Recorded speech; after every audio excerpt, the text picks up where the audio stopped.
Good morning. What is going on out there today? Brent Abel here, webtennis.com. Hope you're having a great day so far, wherever you are. A little bit after 7 o'clock in the morning here on the West Coast, specifically Southern California, the California Desert, Rancho Mirage.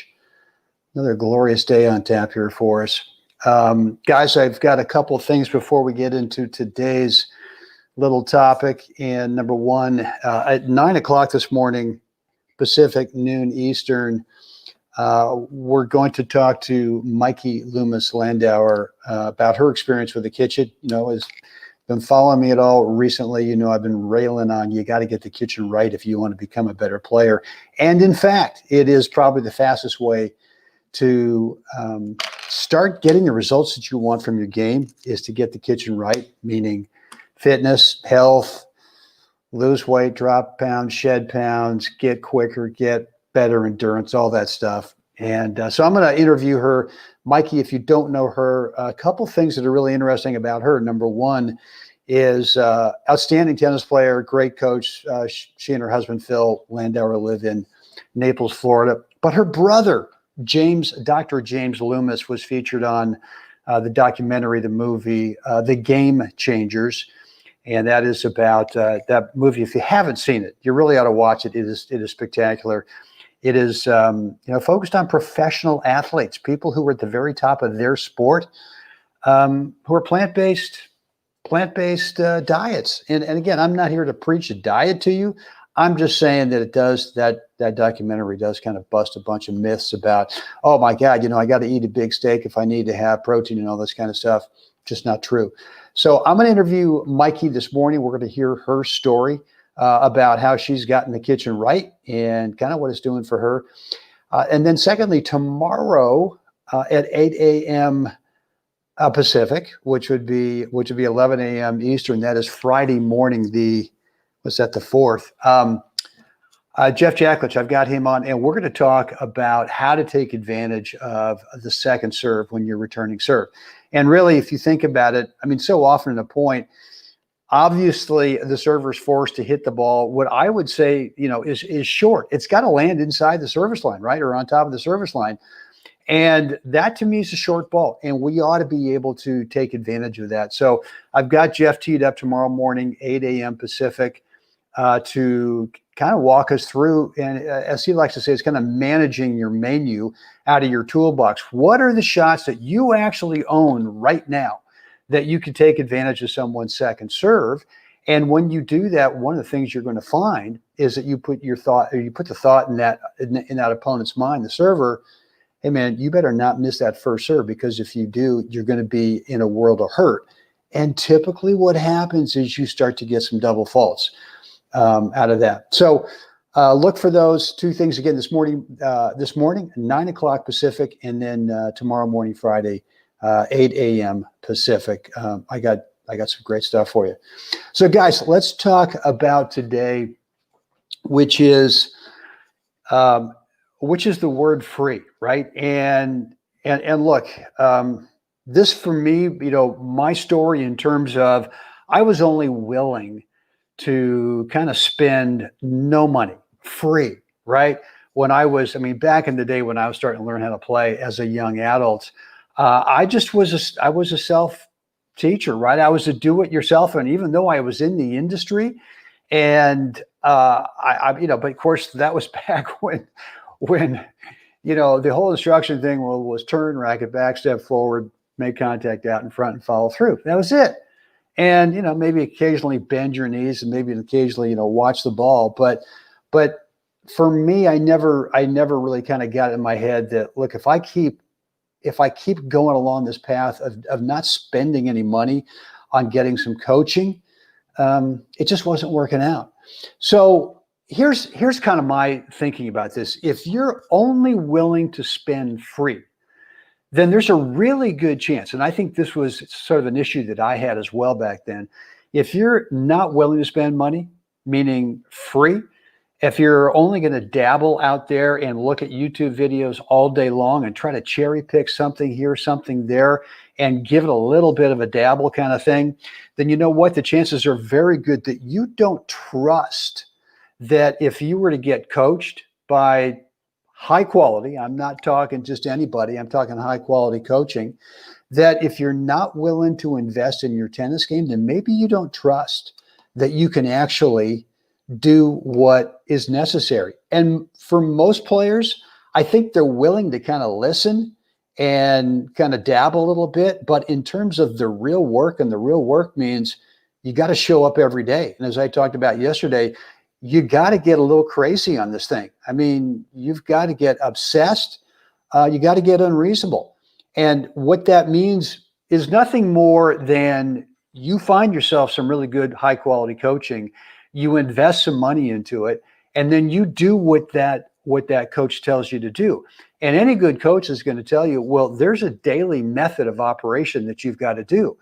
And it doesn't mean that you necessarily have to be in the court every day, but you've got to be doing something on a daily basis. And it can't be going through, search terms on YouTube and looking for this, looking for that, because you'll never, ever get the complete picture if you're just dabbling with free. So I kind of hope that makes sense, because for me, that was something that when I finally gave myself up to Tom Stowe, and this is back in the early 80s, and that was after about 10 years of just trying to be a DIY or a do-it-yourselfer and just figure out the game on my own. And, we didn't have YouTube back then. There were a few books out there, and maybe I could ask a couple of questions. And by the way, I see this all the time. I mean, my home club, well, since we moved out of Northern California this summer, I guess it's no longer my home club, but I'm still a member. We'll never give up that membership of the Berkeley Tennis Club. But, and I'm not picking on those guys there. I see it all over the place. But you see players where they're going around trying to pick the brains of other members who aren't coaches. They've never really studied the game. Maybe they're a connoisseur of free as well. And so, look, I'm going to make this short and sweet today, because I do have to kind of get prepared for what I'm going to do with Mikey this morning. But look, if you're not willing to spend a little bit of money on your tennis game with a high quality coach, and look, there's tons of high quality coaches out there. You just gotta search around and look. But if you're not willing to do that, then I think that you don't trust that you can actually become a better player. I think that you don't trust that you can actually do the work. I think that you're sort of buying into some of the hype, some of the clickbait out there that says that, hey, I've got the silver bullet here. I can make you look just like Rafa. I can make you do this or that, or I can take you to the next level. I kind of railed on that yesterday. So, and I know with a lot of people, funds are tight, but again, funds are tight, then save up a few bucks and maybe negotiate with a good pro and say, hey, look, money's tight right now. COVID's going on, but I want to really kind of commit to some coach. I want to get the full picture. I'm willing to do the work. And look, for me, I went through a couple of years. I had 18 months on the court with Mr. Stowe. And then he was really at the end of his life then. There's Mr. Jack Litch. Yeah. Well, there's 129 free videos.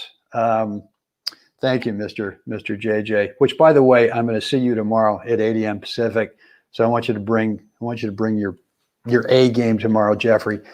But look, if you're not willing to spend that money, and again, I guess I got a little distracted here by Jeff's comment, but find someone and make sure it's a high quality, someone who's actually played a little bit at a high level.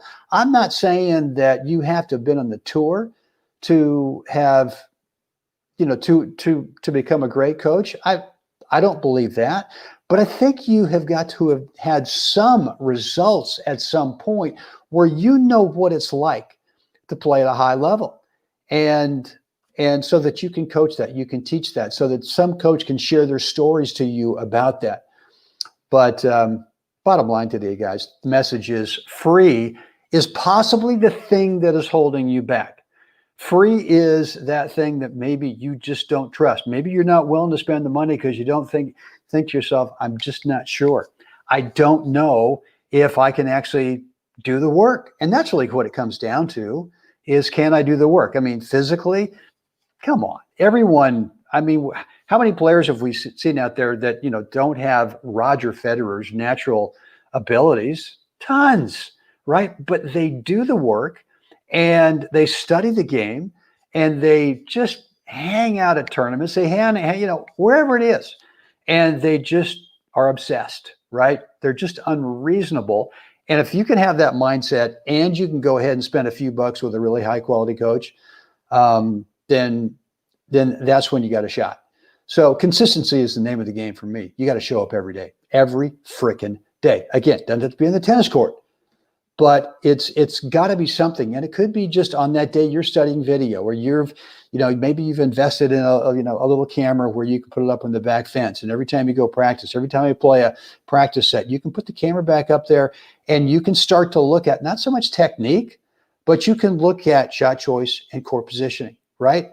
Are you pulling the trigger on your forehand that you've spent way too much time technique-wise on? Are you pulling the trigger? And again, certainly we got to work on technique and we got to clean that up from time to time. But when you put the camera up in the back fence, you get to study your shot choices and your next best court position. And maybe you're pulling the trigger up the line in that forehand too soon in the point and just missing it. Either it's going deep or it's going a little bit wide, whatever, where you should be taking it cross court another time. A good coach can help you with that. Maybe you can't get out in the court with that good coach, but you could hire someone to take a look at your video, right? And so that's another idea there. But guys, free is not going to get it done in terms of you becoming a better tennis player. All right. That's it for me today, guys. What else? Look, I've been railing on the kitchen, as you guys know, for the past few weeks. No question that when I got the kitchen right 2 years ago, it made the biggest difference I've had in my playing career in terms of national titles and being able to be a playing captain on the USA World Cup team, 2018, 2019. This was back in March of 2018. Completely changed what I ate, changed what I didn't eat, changed what I supplemented with, and more recently, what I've supplemented with as well that has gotten me totally off of ibuprofen. Big deal for me. I've got a lot of systemic soreness. It's not arthritis, but, I just feel like, all the tennis I play, all the training I do, and probably, it's probably normal. I mean, you should feel a little sore, right? But I was having to gulp down 2 or 3 ibuprofen every day, and just no bueno. I think we all know that's not a great long-term solution. So look, if you want some ideas, I'm happy to share my story with you about, again, what I eat, what I don't eat, what I now supplement with that's gotten me off of drugs, ibuprofen, and I'm happy to share that with you. You can direct message me or just send me an email, brent@webtennis.com. More than happy to let you know what I'm up to in the nutrition side and, quote unquote, getting the kitchen right. With that said, we got one more little comment here from Jeff. If you're trying to if there's a very high, you're focusing and working on the wrong thing technically and tech. Yeah. I mean, so what Jeff is saying is that if you're looking for free, that's your coaching, is that you're probably focusing on the wrong stuff. And why do I say that? Because any really good high quality coach has worked their butt off to be able to get to that point where, and they've invested a ton of their time and they've probably invested a lot of money. I mean, look, I invested 18 months, 3 hours a week, once a week up in Napa with Mr. Stowe for 18 months. I've spent money with the great Michael Wayman, who was the guy over at St. Mary's College back in the day. I've invested money with other teaching pros as well. And so free to me means that you're not willing to really dig into the guys and the gals who've not only invested in themselves in terms of getting some coaching, but have also shown up every day as a player, as a coach. And there you have it. So guys, as always, come on now. Got to get out there today. Help someone else have a spectacular day. I will see you, hopefully it's morning at 9 o'clock Pacific, And then also tomorrow morning, Friday, the 4th of December, 8 a.m. Pacific. This morning is with Mikey Loomis Landauer. We're talking about the kitchen, her story. And then tomorrow morning is with the great Jeff Jacklich on how to take charge of that second serve, your return to serve off that second serve. Guys, get out there today and help someone else have a spectacular day.